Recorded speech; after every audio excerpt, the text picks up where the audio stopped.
اللهم صل على سيدنا محمد. بسم اللہ الرحمن الرحیم نحمدہ ونصلی علی رسولہ الکریم.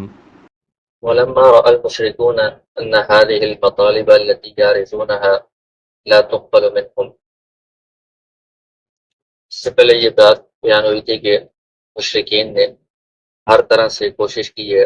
رسول اللہ صلی اللہ علیہ وسلم کو اور مسلمانوں کو اسلام سے روکنے کی. تو انہوں نے سخت تکالیف پہنچائیں، اس کے باوجود مسلمان اسلام سے نہیں ہٹے، اور پھر انہوں نے آپ صلی اللہ علیہ وسلم کو مختلف پیشکشیں کی، مال کی، سرداری وغیرہ کی، وہ بھی آپ نے قبول نہیں کی. پھر انہوں نے کہا کہ آپ ہمارے ساتھ شریک ہو جائیں عبادت میں، وہ بھی پیشکش قبول نہیں ہوئی. جب مشرکین نے دیکھا کہ یہ جتنے بھی ان کے مطالبات ہیں جو انہوں نے پیش کیے ہیں کوئی بھی قبول نہیں کیا جا رہا، ارادوا ان يدخلوا في باب آخر، تو انہوں نے ارادہ کیا کہ ایک نیا دروازہ تلاش کر کے اس میں ہم داخل ہوں، مطلب ایک نیا طریقہ اختیار کیا جائے جس سے آپ کو اسلام کی دعوت سے روکا جا سکے. اور وہ کیا تھا؟ تعجیز الرسول بطلب الآیاتی، کہ عجیب آپ سے معجزات کا مطالبہ کیا جائے گا، اور رسول اللہ صلی اللہ علیہ وسلم وہ معجزات لانے سے عاجز آ جائیں گے. کس طرح ہم آپ کو نعوذ باللہ رسوا کریں گے یا آپ کو اس راستے سے ہٹا سکیں گے، روک سکیں گے. تو وہ سب جمع ہوئے اور انہوں نے کہا کہ یا محمد، اگر آپ اپنے اس دعوے کے اندر سچے ہیں اور واقعی آپ نبی ہیں تو ہمیں آپ کو ایسی نشانی دکھلائیں جو ہم آپ سے مطالبہ کر رہے ہیں. اور وہ یہ انہوں نے نشانی کا مطالبہ کیا کہ آپ ہمارے لیے چاند کو 2 ٹکڑوں میں تقسیم کر دیں. تو اللہ تعالیٰ نے واقعی یہ معجزہ آپ صلی اللہ علیہ وسلم کو ادا کر دیا، اور چاند 2 ٹکڑوں میں تقسیم ہوا، اور سب مشرکین نے اس کا مشاہدہ کیا، سب نے دیکھا کہ 2 حصوں میں وہ تقسیم ہو گیا ہے. تو رسول اللہ صلی اللہ علیہ وسلم نے سب سے فرمایا کہ اشہدوا، تم گواہ رہو، یہ آپ کے سامنے معجزہ آپ نے دیکھ لیا ہے، چاند کے 2 ٹکڑے ہو گئے ہیں. تو یہ جو قصہ ہے یہ صحیح مستند روایات میں ثابت ہے. عبداللہ بن مسعود رضی اللہ عنہ کی روایت ہے جو شروع میں ابتدا میں اسلام لانے والوں میں سے ہیں، اور متعدد سندوں کے ساتھ، متعدد طرق کے ساتھ ان سے یہ قصہ روایت کیا گیا ہے. اسی طرح عبداللہ بن عباس اور دیگر حضرات صحابہ نے بھی اس کو روایت کیا ہے، اور ایک بڑی تعداد اس کو روایت کرنے والی ہے. یہاں تک کہ یہ حدیث جو ہے نا وہ چاند کے ٹکڑے کرنے والی جو حدیث ہے، معجزہ ہے، یہ متواتر تک پہنچ جاتی ہے. یہ لہٰذا کوئی بھی انکار نہیں کر سکتا. تو ایسا معجزہ جو انہوں نے مطالبہ کیا تھا وہ ان کو دکھا دیا گیا، لیکن اس کے باوجود وہ لوگ اس کے اسلام کو قبول کرنے کے لیے یا آپ صلی اللہ علیہ وسلم کو نبی ماننے کے لیے تیار نہیں ہوئے. اور قرآن کریم نے بھی اس کا تذکرہ کیا ہے، اقتربت الساعۃ وانشق القمر، کہ چاند ٹوٹ گیا ہے، اس کے 2 ٹکڑے ہو چکے ہیں، معجزہ ظاہر ہو گیا ہے، اور آگے پھر قیامت قریب آنے والی ہے. جب یہ جو معاندین تھے، یعنی آپ کے جو مخالفین تھے، دشمن تھے، انہوں نے یہ اتنی بڑی نشانی آنکھوں سے دیکھ بھی لی، تب بھی وہ ماننے کے لیے تیار نہیں ہوئے، بلکہ ان میں سے بعض لوگوں نے کہا کہ ابن ابی کبشہ، جو آپ صلی اللہ علیہ وسلم کو یہ کہا کرتے تھے، جو حضرت حلیمہ کے شوہر تھے، ابو کبشہ ان کا نام ہے، ان کی طرف نسبت کر کے آپ کا مذاق اڑاتے تھے کہ انہوں نے آپ کے اوپر جادو کر دیا ہے، تو جادو کی وجہ سے آپ کو ایسا نظر آ رہا ہے چاند 2 ٹکڑے، حقیقت میں ایسا نہیں ہوا. اس طرح بہانہ کر کے انہوں نے انکار کر دیا. ان کے بارے میں اللہ تعالیٰ نے پھر یہ آیات نازل کی کہ اگر یہ کسی نشانی کو دیکھ بھی لیں، یعرضوا، تب یہ اعراض کرتے ہیں، منہ موڑتے ہیں، ویقولوا سحر مستمر، اور یہ کہتے ہیں کہ یہ تو جادو ہے، ایسی کوئی بات نہیں ہے. پھر اس کے بعد انہوں نے رسول اللہ صلی اللہ علیہ وسلم سے کچھ اور ایسے معجزات کا مطالبہ کیا کہ جس میں ان کا مقصد یہ نہیں تھا کہ معجزہ ظاہر ہو جائے تو آپ کو تسلیم کر لیں گے اور اسلام لے آئیں گے، ایسا نہیں. ان کا مقصود صرف اور صرف اس میں ہٹ درمی تھی، اور عناد، مخالفت اور ضد وغیرہ تھی. اس وجہ سے وہ آپ کو ویسے ہی خامخواہ تنگ کرنے کے لیے، مخالفت کرنے کے لیے اس طرح مطالبہ کر رہے تھے. وہ یہ مقصد نہیں تھا کہ اگر ہمارا مطالبہ پورا ہوتا ہے تو آپ ہدایت پر آ جائیں گے یا اسلام کو قبول کریں گے، یہ ان کا مقصد نہیں تھا. ان میں سے کچھ کا تذکرہ کر رہے ہیں جو قرآن میں بھی ہے، لَن نُؤْمِنَ لَكَ حَتَّىٰ تَفْجُرَ لَنَا مِنَ الْأَرْضِ يَنبُوعًا، ہم اس وقت تک آپ پر ایمان نہیں لائیں گے جب تک کہ آپ زمین سے ہمارے لیے چشمہ نہ آپ جو ہے وہ نکال دیں، چشمہ آپ نکال کر دکھا دیں. اور یا پھر یہ کہ ایک کھجوروں کا اور انگوروں کا باغ آپ کے سامنے آپ کا ہو جائے، اچانک پیدا ہو جائے، اور اس کے درمیان میں پھر نہر جاری ہو جائے. یا پھر یہ کہ آسمان کا ٹکڑا آپ ہمارے اوپر اتار دیں. یا پھر یہ کہ اللہ تعالیٰ فرشتوں کو جو ہے نا وہ ہمارے سامنے لے آئے. یا پھر آپ کا ایک سونے چاندی زیورات کا گھر ہو، یا آپ اوپر آسمان کی طرف چڑھ جائیں. اور آپ کے اوپر آسمان کی طرف چڑھنے کو بھی ہم اس وقت تک نہیں مانیں گے جب تک کہ وہاں سے آپ ایک ایسی کتاب ہمارے سامنے اوپر سے لے کر آئیں جس کو ہم پڑھ سکیں. اس طرح کے جو مطالبات وہ مختلف کر رہے تھے. یہ سارا ویسے ہی عناد تھا، ضد تھی اور اٹرمی تھی، مقصود ان کا حقیقت کو ماننا یا تسلیم کرنا نہیں تھا۔ ان سب مطالبات کے جواب میں اللہ تعالیٰ نے ان کو فرمایا کہ قل سبحان ربی هل كنت الا بشرا رسولا، آپ ان سے کہہ دیجئے کہ میرا رب پاک ذات ہے، وہ یہ سب کرنے پر قادر ہے، لیکن میں جو ہے وہ صرف ایک انسان ہوں اور الگ طرف سے بھیجا ہوا ہوں، میں اپنے اختیار سے کچھ نہیں کر سکتا۔ اللہ تعالیٰ کر سکتے ہیں، لیکن اللہ تعالیٰ یہ کیوں نہیں پورا کر رہے؟ تو آگے اس کا جواب دے رہے ہیں، اللہ تعالیٰ جانتے تھے کہ ان کے دلوں کے اندر کیا بات پوشیدہ ہے، تعصب ہے، عناد ہے، ضد ہے، ڈرمی ہے، ماننا انہوں نے پھر بھی نہیں ہے اگر یہ معجزات ظاہر بھی ہو جائے تب بھی۔ تو خود اللہ تعالیٰ نے آگے دوسری آیت میں فرمایا وما یشعرکم انہا اذا جاءت لا یؤمنون، اگر یہ معجزات یہ نشانیاں آ بھی جائیں تب بھی یہ لوگ ایمان نہیں لائیں گے، اور ان لوگوں سے کیسے خیر کی امید رکھی جا سکتی ہے کہ یہ اسلام کو قبول کر لیں گے یا ایمان لے آئیں گے، جبکہ یہ خود اس طرح کہتے تھے اللہم ان کان ھذا هو الحق من عندک، اگر یہ جو دین ہے، دعوت ہے، یہ آپ کی طرف سے ہے اور حق ہے، تو ہمارے اوپر آسمان سے آپ پتھر برسا دیں یا ہمیں دردناک عذاب دے دیں۔ اگر انہوں نے واقعی حق کو تسلیم کرنا ہوتا، ماننا ہوتا، تو یہ اس طرح کہتے کہ اے اللہ اگر یہ پر حق ہے تو ہمیں بھی اس کی ہدایت عطا فرما، ہمیں بھی اس راستے پر چلا، لیکن یہ انہوں نے دعا نہیں کی۔ ان کا یہ دعا تھی کہ اگر یہ حق ہے تو ہمارے اوپر پتھر برس جائیں یا ہمارے اوپر عذاب آ جائے۔ تو اس سے پتہ چلتا ہے کہ ان کے دل کے اندر ایمان لانے کا کوئی مقصد نہیں تھا، یا اسلام کی طرف مائل ہونے کا کوئی اس میں امید نہیں تھی، صرف اور صرف یہ عناد اور اٹرمی اور ضد کی وجہ سے اس طرح کے مطالبات کر رہے تھے۔ اس سے پہلے بھی انبیاء کرام کی یہ سنت یہ رہی ہے کہ جب ان سے ایسے معجزات کا مطالبہ کیا جائے جس میں حقیقت تک پہنچنا یا تسلیم کرنا مقصود نہ ہو، صرف عناد میں، مخالفت میں، اٹرمی میں وہ معجزات کا مطالبہ کر رہے ہوں اور اس نبی کو عاجز قرار دینے کے لیے یہ اس طرح کر رہے ہوں، تو اللہ تعالیٰ سے وہ انبیاء ان معجزات کا پھر دعا نہیں کرتے تھے، مطالبہ نہیں کرتے تھے، اللہ تعالیٰ بھی وہ معجزات ظاہر نہیں کرتے تھے۔ اس کی وجہ یہ ہوتی تھی کہ اگر جو قوم ہے جن معجزات کا مطالبہ کر رہی ہے ان معجزات کو ظاہر کر دیا جائے، تو منہ مانگے جو معجزات ہوتے ہیں ان کو اگر ظاہر کر دیا جائے، اس کے بعد اگر وہ تسلیم نہیں کرتے تو پھر اللہ کی یہ سنت ہے کہ اس قوم کے اوپر پھر فوراً عذاب آ جاتا ہے۔ تو جیسے پہلے، اس سے پہلے قوم عاد والوں نے، قوم سمود والوں نے اس طرح مطالبہ کیا، معجزات سامنے آ گئے، انہوں نے نہیں مانا تو عذاب آ گیا۔ قوم سمود والوں نے اونٹنی کا کہا، اونٹنی اسی طرح پہاڑ سے پیدا ہو گئی تو انہوں نے پھر بھی نہیں مانا تو عذاب آ گیا۔ اس لیے جو انبیاء کرام دیکھتے تھے کہ ان کی قوم والے وہ معجزات کا مطالبہ تو کر رہے ہیں لیکن ان کے اندر ماننے کی امید نہیں ہے کہ یہ تسلیم کر لیں گے، تو وہ پھر ان معجزات کا دعا نہیں کرتے تھے، اور اللہ تعالیٰ بھی ان معجزات کو ظاہر نہیں کرتے تھے کہ ایسا نہ ہو کہ یہ لوگ معجزات کو دیکھ کر بھی پھر ایمان نہ لائیں تو پھر اللہ کی سنت کے مطابق ان پر عذاب آ جائے، ساری قوم ہلاک ہو جائے۔ تو اس سے بہتر یہ کہ یہ معجزات ان کے سامنے ظاہر نہ کیے جائیں۔ تو رسول اللہ صلی اللہ علیہ وسلم بھی اسی لیے ان معجزات کی دعا نہیں کر رہے تھے کہ ان معجزات کے آنے کے باوجود یہ لوگ نہیں مانیں گے تو اللہ کا عذاب آ جائے گا، تو اس لیے اللہ کے عذاب سے بچانے کے لیے آپ ایسا کر رہے تھے کہ آہستہ آہستہ ان کو مزید دعوت دیتے رہیں، ان کے بعد میں ہو سکتا ہے کسی موقع پر یہ تسلیم کر لیں، ایمان لے آئیں۔ تو خود اللہ تعالیٰ نے بھی آگے ایک اور آیت میں یہ ارشاد فرما دیا ہے وما منعنا ان نرسل بالآیات، اس طرح کے معجزات بھیجنے میں کوئی اور رکاوٹ نہیں ہے، اس لیے ہم نہیں بھیج رہے۔ کذبت الاولون، کہ پہلے بھی لوگ جن کے پاس اس طرح کے معجزات آئی انہوں نے جھٹلایا تو ان پر فوراً عذاب آ گیا۔ ابھی بھی یہی وعدہ ہے کہ اگر ہم معجزات بھیجیں گے، یہ جھٹلائیں گے تو عذاب آئے گا، اس لیے ہم ان کو فی الوقت وہ والے معجزات جو یہ مانگ رہے ہیں، مطالبہ کر رہے ہیں، وہ ہم نہیں بھیج رہے۔ اور اسی طرح وہ کہتے ہیں کہ حضرت عیسیٰ علیہ السلام کے بارے میں بھی ایسا واقعہ ہے جو انجیل کے اندر مذکور ہے کہ وہ ہیرودس کے سامنے جب وہ آئے کھڑے ہوئے تو اس نے ان سے ایک معجزے کا مطالبہ کیا، تو انہوں نے دیکھ لیا کہ اس کے اندر ہٹ درمی یا ضد ہے، ماننے والی امید نہیں ہے، تو انہوں نے اس کے مطالبے کا جواب نہیں دیا، وہ اس کے مطالبے کے مطابق معجزہ ظاہر نہیں کیا۔ جب اس نے یہ دیکھا تو وہ آپ کا مذاق اڑانے لگا اور آپ کا جو دشمن تھا اس کی طرف آپ کو اس نے بھیج دیا، پیلاطس اس کا نام تھا۔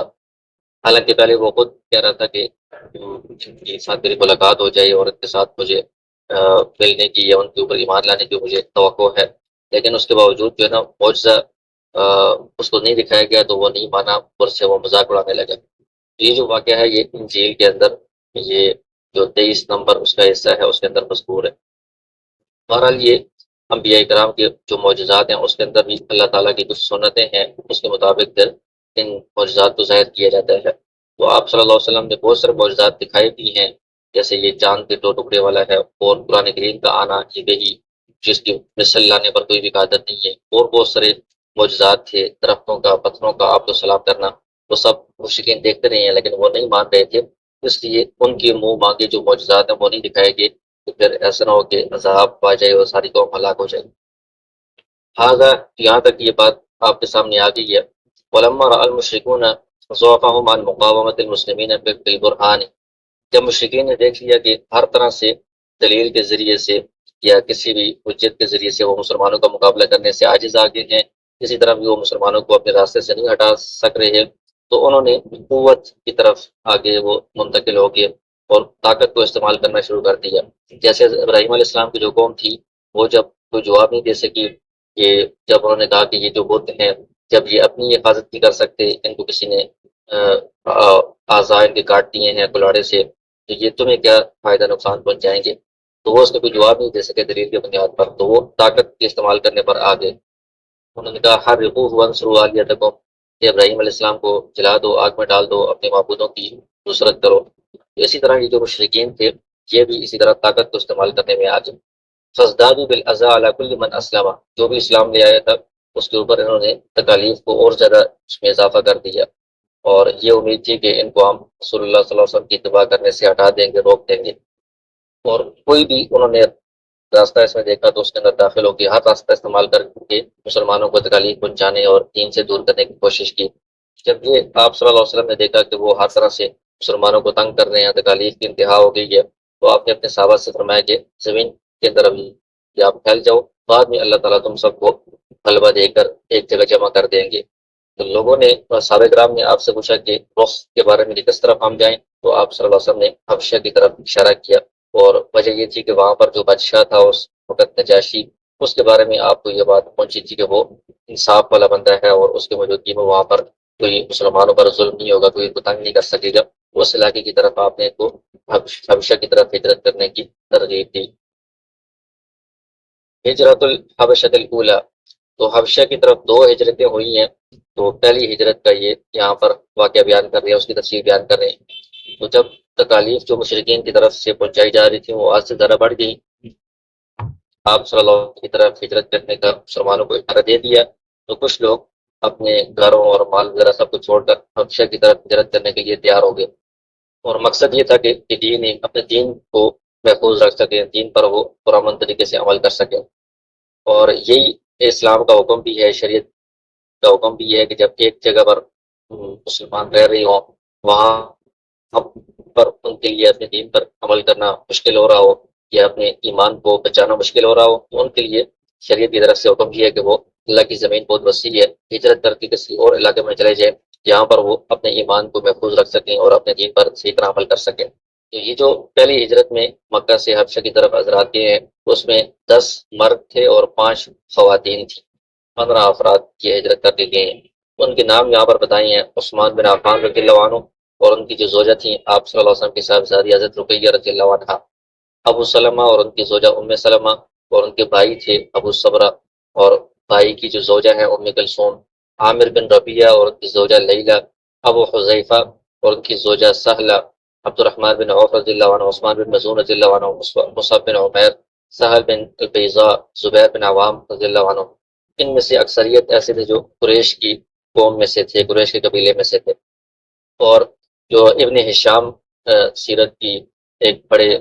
کتاب، سیرت کی کتاب کے مصنف ہیں اور خود متقدمین جو سیرت نگار ہیں ان میں سے سمجھ جاتے ہیں، ان کی جو روایت ہے اس کے مطابق اس قافلے کے جو امیر تھے وہ عثمان بن مظعون رضی اللہ عنہ تھے۔ تو یہ اللہ کا نام لے کر چل پڑے، اور جب یہ حبشہ کی طرف جاتے ہوئے درمیان میں سمندر آتا ہے، تو یہ سمندر کنارے پر پہنچے تو انہوں نے ایک کشتی کرائے پر لی جو ان کو اپنی منزل تک پہنچا دے، تو اس کے اندر یہ بیٹھ کر آگے حبشہ کی طرف پہنچے، اور وہاں پر پرامن طریقے سے یہ رہتے رہے، ٹھہرے رہے، وہاں پر کوئی بھی تکلیف ان کو نہیں پہنچائے گی۔ یہاں جو مشرکین کی تکالیف تھی اس سے بھی وہ وہاں پر مطمئن تھے، پرامن تھے، اپنا دین پر عمل کرتے رہے۔ تو یہ حضرات وہاں پر چلے گئے، تو پیچھے نبی صلی اللہ علیہ وسلم کے ساتھ بہت تھوڑے سے مسلمان باقی رہ گئے تھے۔ اسلام و عمر رضی اللہ عنہ، اسی دوران حضرت عمر فاروق رضی اللہ عنہ جو مشہور صحابی اور دوسرے خلیفہ ہیں وہ مسلمان ہوئے۔ ان کے اسلام لانے کا واقعہ کیا ہے وہ بیان کر رہے ہیں۔ وفی ذلک الوقت اسلم الشہم الہمام عمر بن الخطاب العدوی رضی اللہ عنہ۔ اسی دوران جب کچھ لوگ حبشہ کی طرف ہجرت کر کے چلے گئے تھے اور پیچھے تھوڑے سے مسلمان تھے آپ صلی اللہ علیہ وسلم کے ساتھ، اور مشرکین کی طرف سے سخت تکالیف پہنچائی جا رہی تھی، تو آپ صلی اللہ علیہ وسلم نے اللہ تعالیٰ سے دعا کی کہ اے اللہ اسلام کو تقویت عطا فرما، قوت عطا فرما، عمر بن شام یا عمر بن خطاب کے ذریعے۔ عمر بن شام جو ہے وہ ابو جہل ہے، اور عمر بن خطاب حضرت عمر رضی اللہ عنہ ہے، ان دونوں میں سے کسی کے ذریعے۔ تو آپ صلی اللہ علیہ وسلم کی جو دعا تھی وہ حضرت عمر رضی اللہ عنہ کے حق میں قبول ہو گئی، اور وہ اسلام کی طرف آ گئے۔ کہتے ہیں کہ یہ ایک بہت اہم شخصیت تھی اور بہت مشہور بہادر شخصیت تھی، اور قریش کی ایک شاخ ہے بنو عادی، اس میں سے ان کا تعلق تھا۔ بعد ما کان علی من کراہیت المسلمین و شدت اذاہم، حالانکہ اس سے پہلے یہ مسلمانوں کو بہت سخت ناپسند کرتے تھے اور سخت تکالیف کو پہنچایا کرتے تھے، لیکن اللہ تعالیٰ نے ان کے دل کو نرم کیا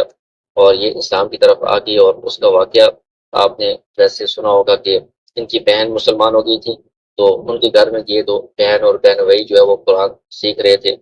تو قرآن کی آیات انہوں نے سنی تو اس سے یہ متاثر ہوگی اور پھر اسلام کی طرف مائل ہوگی۔ یہاں ان کے بارے میں بتا رہے ہیں کہ وہ پہلے کتنا اسلام کے خلاف سخت تھے۔ قالت لیلہ، لیلہ جن کا ابھی پیچھے تذکرہ آیا ہے، حبشہ کی طرف ہجرت کرنے والی جو خواتین ہیں ان میں سے ایک خاتون ہے، وہ اپنے زوج کے ساتھ جو ہے نا وہ جا رہی تھی، تو فرماتی ہیں کہ حضرت عمر رضی اللہ عنہ ہمارے اوپر اسلام لانے کے بعد بہت سختی کرنے والوں میں سے تھے۔ جب میں اپنے اونٹ پر سوار ہوئی اور حبشہ کی طرف جانے کے لیے، تو وہ میرے سامنے آ گئے، تو کہا کہ الی این یا ام عبداللہ، کہاں جا رہی ہو؟ میں نے کہا کہ آپ لوگوں نے دین کے معاملے میں ہمیں بہت سخت تکالیف پہنچائی ہیں، اذیت پہنچائی ہیں، تو اب ہم اللہ کی زمین میں ایسی جگہ پر چلے جائیں گے جہاں پر ہمیں اذیت نہ دی جائے، تکالیف نہ پہنچائی جائے۔ فقال صاحبکم اللہ، تو حضرت عمر رضی اللہ عنہ نے ان کو دعا دی کہ اللہ تعالیٰ تمہارا ساتھی ہو، مطلب تمہیں خیریت سے پہنچائے۔ تو یہ ایک قسم کی ان کے ساتھ ہمدردی تھی، خیرخواہی تھی، حالانکہ اس سے پہلے تو وہ سختی کرنے والے تھے۔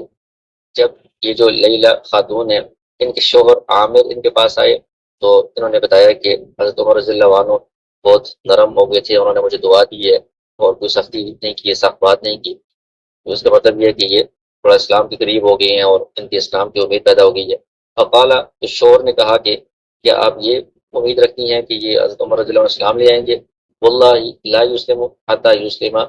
جمار واللہ لا یسلم حتی یسلم حمار الخطاب،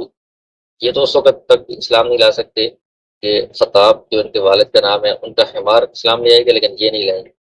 یہ بات انہوں نے اس وجہ سے کہی تھی کہ کانا یراؤ من قسوتہ و شدت علی المسلمین، اس سے پہلے حضرت عمر رضی اللہ عنہ کی جو سخت دلی تھی اور مسلمانوں کے خلاف ان کی جو شدت تھی وہ انہوں نے دیکھی ہوئی تھی، اس لیے انہوں نے اتنا سخت جملہ بولا کہ یہ کبھی بھی اسلام نہیں لا سکتے۔ لیکن حسرت لہو برکت دعوت المصطفیٰ صلی اللہ علیہ وسلم، حضور صلی اللہ علیہ وسلم نے جو دعا کی تھی جس کا پہلے تذکرہ ہوا ہے، تو اس کی برکت حاصل ہو گئی تھی حضرت عمر رضی اللہ عنہ کو۔ اور فإنہ کا قال قبیل اسلام ہی، حضرت عمر رضی اللہ عنہ کے اسلام لانے سے کچھ عرصہ پہلے ہی آپ صلی اللہ علیہ وسلم نے دعا کی تھی، اللہم اعز الاسلام بعمر، اسلام کو آپ عزت عطا فرمائیں، تقویت عطا فرمائیں ان کے ذریعے سے۔ اس دعا کی برکت سے ان کا دل نرم ہو گیا اور قرآن کی آیات سن کر اس سے متاثر ہوئے اور اسلام قبول کر لیے۔ اور ان کا اسلام لانے کا جو واقعہ تھا وہ دار ارقم میں تھا، جہاں پر مسلمان جمع ہوتے تھے، وہاں پر یہ کیے اور سب مسلمانوں کی موجودگی میں انہوں نے کلمہ پڑھا۔ وقد حقق اللہ فی اسلامہ ما رجاہ علیہ السلام، اور آپ صلی اللہ علیہ وسلم کو جو پہلے سے امید تھی کہ ان کی وجہ سے اسلام کو تقویت تو ملے گی، وہ اللہ تعالیٰ نے اس کو پورا کر دکھایا، اور واقعی ان کی وجہ سے بہت زیادہ اسلام کو تقویت ملی، قوت ملی۔ عبداللہ بن مسعود رضی اللہ عنہ فرماتے ہیں، بخاری کی روایت ہے، ما زلنا اعزت منذ اسلم عمر، جب سے عمر رضی اللہ عنہ اسلام لائی اس وقت سے ہم باعزت رہے ہیں، قوت کے ساتھ رہے ہیں، پھر اس کے بعد ہماری جو مشکلات تھیں، کمزوری تھی، وہ کم ہو گئی تھی، اور وہ اللہ تعالیٰ کے رسول صلی اللہ علیہ وسلم کے مطالبے پر وہ اسلام لائے تھے۔ فإنه طلب من رسول اللہ ان يعلن صلاته في المسجد ففعل، تو جب حضرت عمر رضی اللہ عنہ اسلام لے آئے، اس سے پہلے لوگ چھپ کر نماز پڑھا کرتے تھے، تو حضرت عمر رضی اللہ عنہ نے آپ صلی اللہ علیہ وسلم سے یہ مطالبہ کیا کہ اعلانیہ مسجد میں نماز پڑھا کریں، تو آپ نے ایسا ہی کیا، تو حضرت عمر رضی اللہ عنہ کی وجہ سے کفار و مشرکین آپ کو اعلانیہ نماز پڑھنے سے نہیں روک سکے۔ اور دوسری طرف کفار کو بہت سخت تکلیف پہنچی تھی حضرت عمر رضی اللہ عنہ کے اسلام لانے کی وجہ سے، یہاں تک کہ انہوں نے ان کو قتل کرنے کا ارادہ کر لیا۔ ایک بڑی جماعت جمع ہو گئی حضرت عمر رضی اللہ عنہ کے گھر کے قریب، اور وہ ان کا انتظار کرنے لگے۔ تو عاص بن وائل سہمی ایک بڑا سردار تھا، وہ آیا، اور اس کا تعلق بنو سہم قبیلے سے تھا، اور بنو سہم جو قبیلہ ہے یہ بنو عادی کا حلیف ہے۔ حضرت عمر رضی اللہ عنہ کا جو قبیلہ تھا بنو عادی، بنو سہم اور بنو عادی آپس میں حلیف تھے۔ تو حلیف کا مطلب ہے کہ ان کا آپس میں معاہدہ ہے، وہ ایک دوسرے کو سپورٹ کریں گے، اس کی مدد کریں گے۔ تو یہ جو عاص بن وائل تھا یہ آیا تو علی قلتن حبراتن، اس کے اوپر ایک ایسا جوڑا تھا جس میں نقش و نگار والی دھاری دار چادر تھی، جوڑا تھا، اور اس کی جو قمیض تھی اس میں ریشم لگا ہوا تھا کناروں کے اوپر۔ تو اس نے حضرت عمر رضی اللہ عنہ سے کہا کہ ماں بالغا، کیا وجہ ہے؟ تو حضرت عمر نے فرمایا کہ یہ آپ کی جو قوم والے ہیں، لوگ ہیں، یہ گمان کر رہے ہیں، یہ ارادہ کر رہے ہیں کہ یہ مجھے قتل کر دیں گے جب میں اسلام لے آؤں۔ تو اس نے کہا کہ نہیں، آپ کی طرف سے تو کوئی راستہ نہیں ملے گا، مطلب یہ آپ کے اوپر کوئی ہاتھ نہیں اٹھا سکتے، میں آپ کو پناہ دینے والا ہوں۔ حضرت عمر رضی اللہ عنہ ایمان لیا، اسلام قبول کر لیا، اور یہ جو عاص بن وائل تھا جو آپ کے قبیلے کا حلیف تھا، یہ نکلا اور دیکھا کہ لوگ بہت بڑی تعداد میں آ رہے ہیں حضرت عمر رضی اللہ عنہ کو قتل کرنے کے لیے۔ اس نے کہا کہ اين تريدون، تم کہاں کا ارادہ کر رہے ہو؟ لوگوں نے کہا کہ ہم یہ ابن الخطاب کے پاس جا رہے ہیں، الذي صبا، جو بے دین ہو گیا ہے، مطلب پرانے دین کو چھوڑ دیا ہے، اسلام میں داخل ہو گیا۔ تو قال اللہ سبیل علی، تو عاص بن وائل نے کہا کہ آپ ان کی طرف نہیں جا سکتے، ان کو کچھ نہیں کہہ سکتے، میں نے ان کو پناہ دی ہوئی ہے، لہٰذا لوگ پھر جہاں سے آئے تھے وہاں سے واپس چلے گئے، ان کو کچھ نہیں کہہ سکے۔ دوبارہ حضرت عمر رضی اللہ عنہ کے اسلام لانے کے بعد پھر اسلام کو مزید تقویت حاصل ہوئی، اور مشرکین کی طرف سے جو تکالیف وغیرہ تھیں ان میں کمی آئی، اور آہستہ آہستہ مزید لوگ بھی اسلام میں داخل ہونے لگے، اسلام کو اس طرح قوت حاصل ہوتی گئی۔